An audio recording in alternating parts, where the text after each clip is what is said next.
ఓం శ్రీ గురుభ్యో నమః.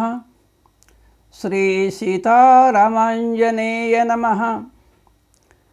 ఆత్మస్వరూపులైన శ్రోతలందరికీ నమస్కారం. శ్రీ సీతారామాంజనేయ సంవాదము అనే ప్రౌఢ వేదాంత గ్రంథము 2వ ఆశ్వాసము సాంఖ్యయోగాన్ని తెలుసుకుంటున్నాం. శ్రీరామ హృదయమును పల్మారు వీక్షించు బుధ సమాజంబునకున్. శ్రీరామ హృదయమును పల్మారు వీక్షించు బుధ సమాజంబునకున్. శ్రీరామతత్వ సాక్షాత్కారం బగు కలుగు పరమ కైవల్యంబున్. శ్రీరామ హృదయము అనబడే ఈ ఇతిహాసము మాటిమాటికి విమర్శించుకునే విద్వాంసులకి, చదువరులకు ఆ శ్రీరాముని యొక్క యథార్థతత్వ స్వరూప సాక్షాత్కారము కలిగి మోక్షము దొరుకుతుంది. అందుచేతనే అందరికీ పరమ ప్రయోజనము కలగాలనే ఉద్దేశంతో ఈ గ్రంథాన్ని తెలుసుకోవడం జరుగుతున్నది. శ్రీరామచంద్రుడు ఆంజనేయ స్వామికి మాయాస్వరూపాన్ని గురించి వివరిస్తూ ఉన్నారు. అరయనాయున్కి కంటే వేరైనాయున్కి లేదు, అరయనావున్కి కంటే వేరైనవున్కి లేదు, కాన మద్భిన్నంబు కాదు అవిద్య, ప్రకృతి అజ్ఞానమని పల్కబడుట వలన కాదు మత్ అభిన్నమును నాయనాది మాయా. నా ఉనికి కంటే వేరైన ఉనికి లేదు కాబట్టి మాయ నాకంటే వేరు కాదు. మాయా బ్రహ్మములు ఒకటే అనే విషయము సిద్ధాంతమై నిలిచేది కాదు. దాన్ని మాయ అంటున్నారు. యా మాసా మాయ, ఏది లేదో అది మాయ అనేటువంటి ఉత్పత్తిని అనుసరించి చూస్తే అది ఎల్లప్పుడూ లేనిది. మాయ అనేది అసలు లేనిది. నేనైతే ఎప్పుడు ఉండేటువంటి వాడను.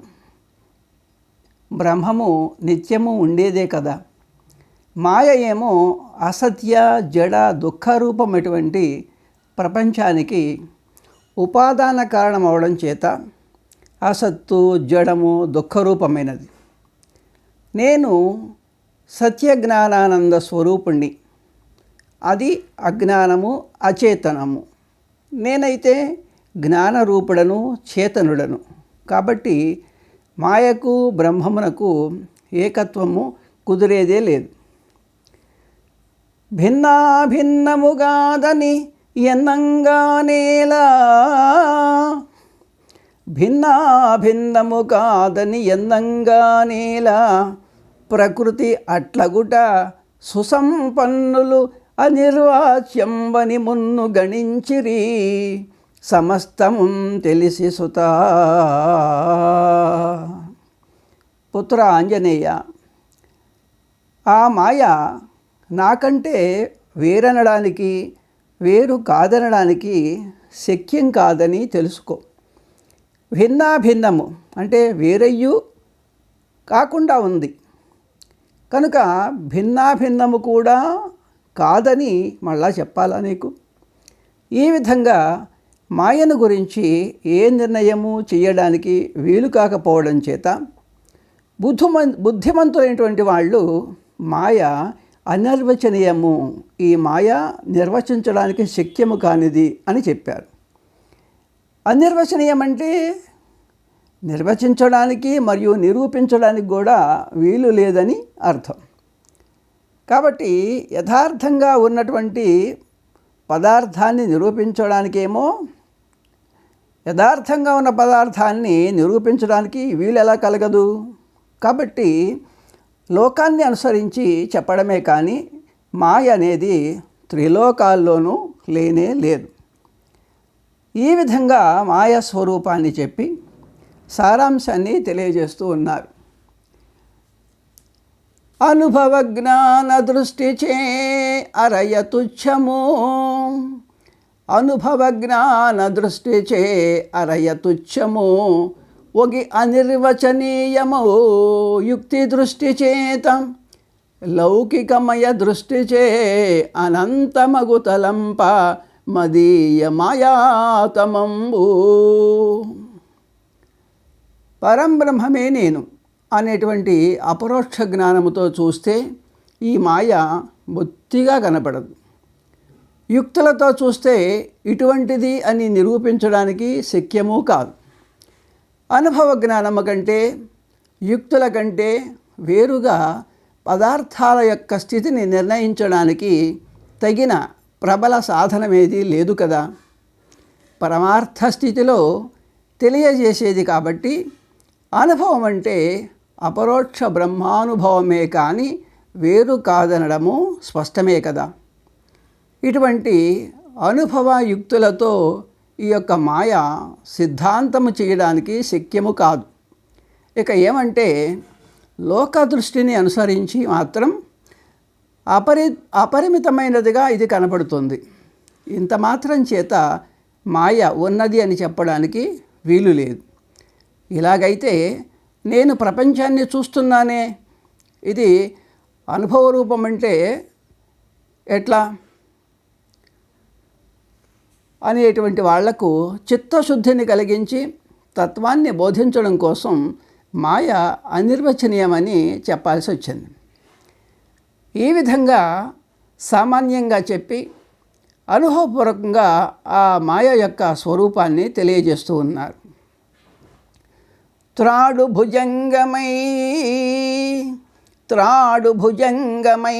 స్థాణువు పురుషుడై రాజుల్లు సుక్తిక రజితమగుచు మరీచికలు నిర్మల సలిలంబులై తొడరి మిన్నసితమై తోచుపగిది అద్వయ అమల సచ్చిదానందమయుడనై తగునేను మిగుల ఇద్దాని వలన తొలుత అసజ్జడ దుఃఖాత్మకములైన జగములై కనిపింతు జనులకెల్ల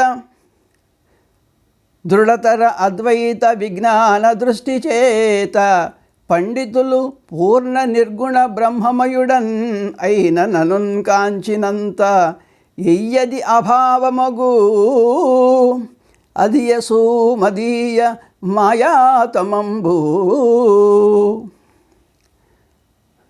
స్తంభము పురుషుడుగాను, ఒక స్తంభము హఠాత్తుగా చూస్తే ఒక మనిషిలా కనపడవచ్చు. అలాగా స్తంభము పురుషుడుగాను, త్రాడు సర్పముగాను, ముత్యపు చిప్ప వెండిగాను, ఎండమావులు నీళ్లుగాను, ఏ రంగులు లేని ఆకాశము నల్లగా కనపడినట్లు పరంబ్రహ్మమైన నేను అద్వితీయుడను, నిర్మలుడను, సత్యజ్ఞానంద స్వరూపుణ్ణి అయినప్పటికీ భేదంతో కూడుకొని అసత్య రూపమై జడమై దుఃఖరూపమై ఉన్న ప్రపంచముగా తోస్తూ ఉండడము అనుభవంలో చూస్తున్నాం కదా. ప్రపంచం అంటే నామరూపాలే కానీ మరేమీ కాదని ఇదివరకే చెప్పాను. ఇట్లా ఒక విధంగా ఉన్న నేను విరుద్ధమైన మరొక విధంగా తోచడానికి కారణమేదో, ఏది అభేద జ్ఞానం కలుగగానే త్రిలోకాల్లో కూడా బొత్తిగా లేనిదై కనపడదో అదే మాయ అని తెలుసుకో అని అంటున్నాడు శ్రీరామచంద్రుడు ఆంజనేయ స్వామితో. ఇంకా ఏమంటున్నారంటే, ఆ మాయ అజామేకం లోహితం శుక్లకృష్ణం అనేటువంటి శృతిని బట్టి అనేక వృక్షాల సమూహాన్ని వనమని అంటారు. అలాగే నీళ్ల సమూహాన్ని సరస్సు అని, అలాగా ఆ మాయ సమష్టి రూపమై సమష్టి శుద్ధసత్వ ప్రధానం కావడంతో దీనిలో ప్రతిఫలించినటువంటి బ్రహ్మ చైతన్యము సర్వజ్ఞుడు, సర్వేశ్వరుడు, సర్వనియంత, సర్వాంతర్యామి, సకల జగత్కారణుడై పరమపురుషుడు అనబడుతున్నాడు. మహాప్రళయములో సమస్త జీవుల యొక్క ఆయా కర్మ వాసనలన్నిటినీ కూడా ఈ సమిష్టిలో అణిగి ఉంటాయి. మహాప్రళయములో సమస్త జీవుల యొక్క ఆ కర్మ వాసనలన్నీ కూడా ఈ సమష్టిలో అణిగి ఉంటాయి. సత్వగుణము యొక్క మరియు రజోగుణము యొక్క తమోగుణము యొక్క సామ్యావస్థయే ఈ మాయ యొక్క స్వరూపము. ఇంకా మహాప్రళయ కాలంలో తన లోపల దాచబడిన లెక్కకు మిక్కిలి కోట్ల సంఖ్య గల జీవుల సమూహంగా ఉంది. ఇది అత్యంత జడము మరియు మోహమే స్వరూపముగా ఉన్నది. సమస్త ప్రపంచానికి కూడా మూల కారణం అవిద్య అని, అవ్యక్తమని, తమస్సు అని, సుషుప్తి అని, ప్రకృతి అని, ప్రధానము అని, మాయ అని, అజ్ఞానమని మొదలైనటువంటి అనేక పేర్లతో ఇది పిలువబడుతూ ఉంది. ఓ పార్వతి, ఇది నిజం. శ్రీరాముడు ఈ విధంగా ఆంజనేయునికి మాయా స్వరూపాన్ని నిర్ణయించి చెప్పి సృష్టి గురించి మరియు దానికి కారణమైనటువంటి మాయా కార్యాన్ని గురించి ఈ విధంగా ఉపదేశం చేస్తూ ఉన్నారు. ఆది మధ్యాంత శూన్యమైనట్టి ప్రకృతి, ఆది మధ్యాంత శూన్యమైనట్టి ప్రకృతి, ఆది మధ్యాంతములు కలిగినట్లతోచి, ఆది మధ్యాంతరహిత అద్వయాత్మునకును ఆది మధ్యాంతములు కల్గనావరించే. అజామేకం లోహిత శుక్లకృష్ణం అన్నట్లుగా ఉత్పత్తి స్థితి లయాలు లేనటువంటి మహామాయ ప్రపంచానికి వ్యక్తావస్థ కలిగినప్పుడు ఉత్పత్తి స్థితి లయములు కలిగినదిలాగా కనబడుతూ జనన మరణాది షడ్భావ వికారాలు లేక అద్వితీయమైనటువంటి ఆ పరంబ్రహ్మమునకే ఆ వికృతులన్నీ సంభవించినట్లుగా ఆవరించింది. అలా కనబడుతుంది. ఇలా ప్రపంచానికి ఆది కారణమైనటువంటి మాయా ఆవరణాన్ని గురించి చెప్పి ఆ మాయని విభాగిస్తూ ఉన్నారు. కవియన్ మూల ప్రకృతియు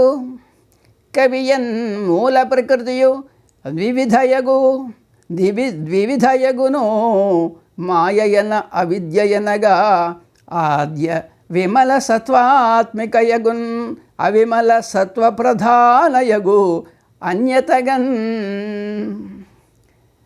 ఆ యొక్క ప్రకృతి కూడా మాయని అవిద్యని రెండు విధాలుగా ఉంటుంది. అందులో రజస్తమో గుణాల సంబంధమే లేని పరిశుద్ధ సత్వగుణమే ప్రధాన స్వరూపముగా ఉన్నది మాయ అనబడుతుంది. రజస్తమో గుణాల యొక్క సంబంధము కల మలిన సత్వగుణమే ప్రధాన స్వరూపముగా ఉన్నది అవిద్య అనబడుతుంది. కాబట్టి ప్రకృతి నన్ను ఆవరించినప్పుడు నాకు ఈ మాయా విద్యల వలన రెండు రకాలైన ఆవరణాలు కలిగినాయి. ఇప్పుడు ఇక ఈశ్వర విచార ఘట్టాన్ని గురించి చెప్తూ ఉన్నారు.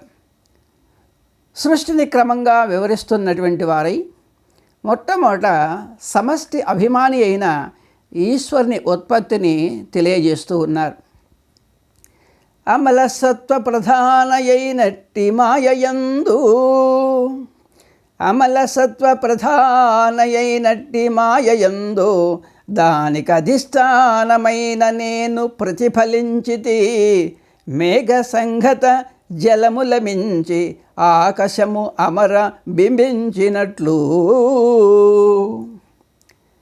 అవిద్యామాయ అనేటువంటి రెండు ఆవరణములతో అవిద్య మరియు మాయ అనేటువంటి ఈ రెండు ఆవరణాలలో మాయ అనేటువంటి ఆవరణం వల్ల కలిగిన కార్యాన్ని గురించి విను.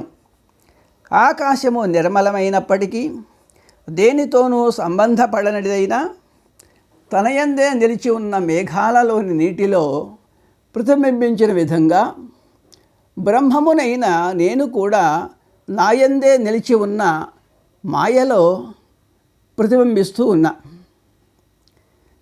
మాయా ప్రతిబింబమును మాయాధిష్టాన పరము మాయయుగూడన్ మాయావి అయిన ఈశుడ మాయకుడగు అతడు బ్రహ్మమయుడయ్యుండన్.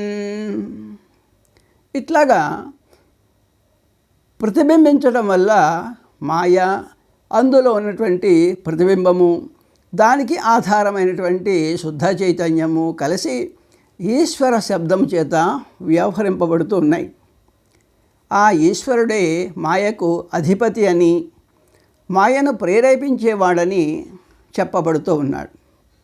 ఆ యొక్క మాయ శుద్ధసత్వ ప్రధానము కాబట్టి ఆ ఈశ్వరునికి దానివల్ల ఉపద్రవమేమీ లేదు.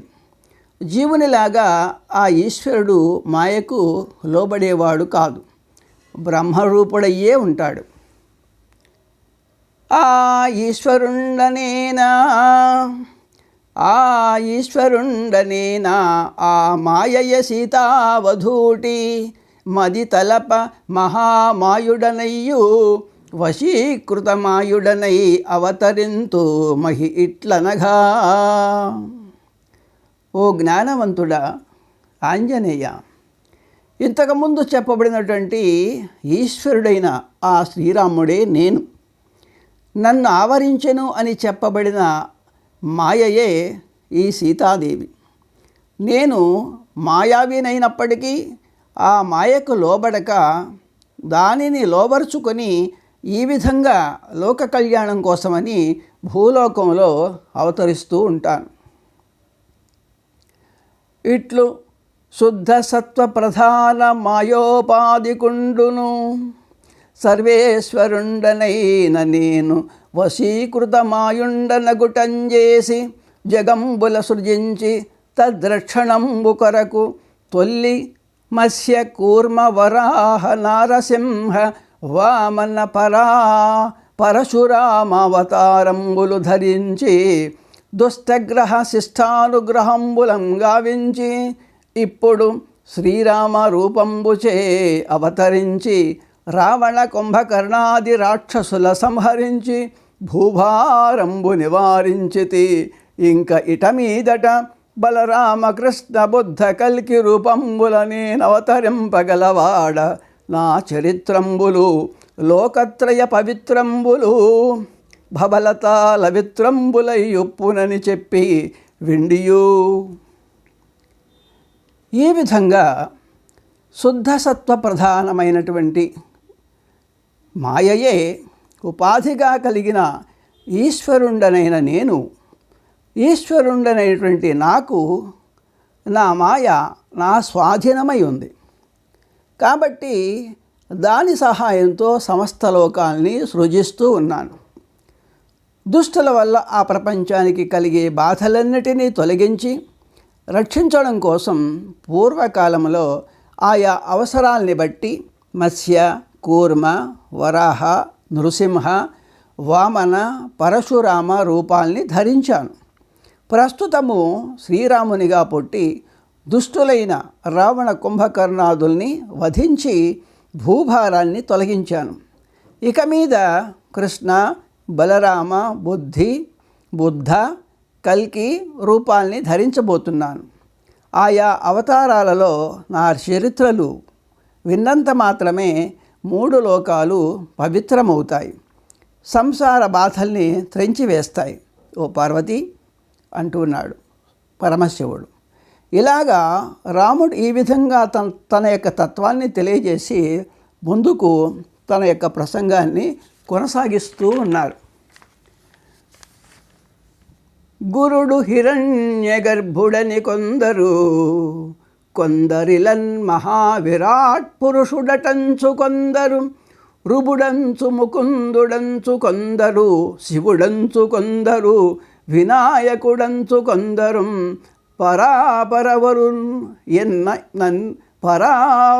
పరాపరవరు నన్నెరుంగక ఉపాస్తియునర్పుదురు అగ్నులై తగన్. ఈ విధంగా బ్రహ్మమునైనటువంటి నేను మాయలో ప్రతిబింబించినప్పుడు ఈశ్వరుడని పిలువబడుతూ ఉన్నా. మాయ అనేది ఇంతకుముందు చెప్పినట్లు యథార్థం కాదు. కాబట్టి నేను నిర్వికారుణ్ణి, సర్వమయుణ్ణి. ఇటువంటి నన్ను తెలుసుకోలేక అజ్ఞానులైనటువంటి వాళ్ళు తాము వేరు నేను వేరు అనేటువంటి అభిప్రాయంతో నన్ను ఉపాసిస్తూ ఉన్నారు.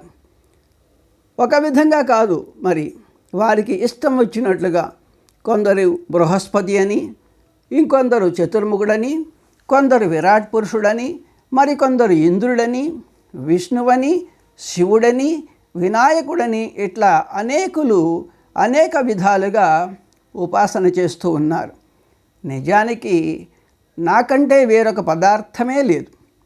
కాబట్టి ఎవరు ఎలా భావించినా నేను బ్రహ్మముగానే ఉన్నాను.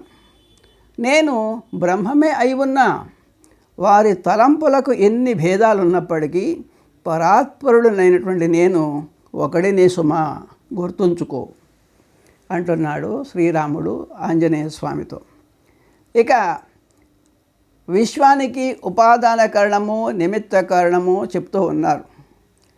మాయను వర్ణించేటప్పుడు అది ప్రపంచానికి ఉపాదాన కారణమని చెప్పబడింది. ఇట్లా చెప్పడం చేత ఈశ్వరుడు ప్రపంచానికి నిమిత్త కారణము మాత్రమే అవుతున్నాడు. ఇదే సిద్ధాంతమైతే అస్థి భాతి ప్రియం రూపం నామచేత్యంశ పంచకం ఆద్యత్రయం బ్రహ్మరూపం జగద్రూపం తతోద్వయం అనేటువంటి ప్రమాణాన్ని బట్టి సిద్ధాంతం చేయబడి ఉన్న ప్రపంచంలో బ్రహ్మరూపాలైన అస్థి భాతి ప్రియములు కనబడుతూ ఉన్నాయి. కాబట్టి ప్రపంచము బ్రహ్మములకు భేదం లేదు అనేటువంటి విషయానికి విరోధం వస్తుంది.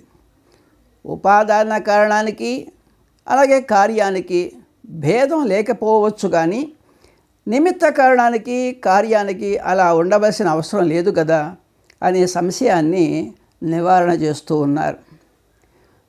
వినుము నేను విశ్వమునకు ఉపాదాన కారణము నిమిత్త కారణంబునగుచు ఊర్ణనాభిపగిది ఒప్పుదు ఇంక కార్యములను నేన కపివరణ్య.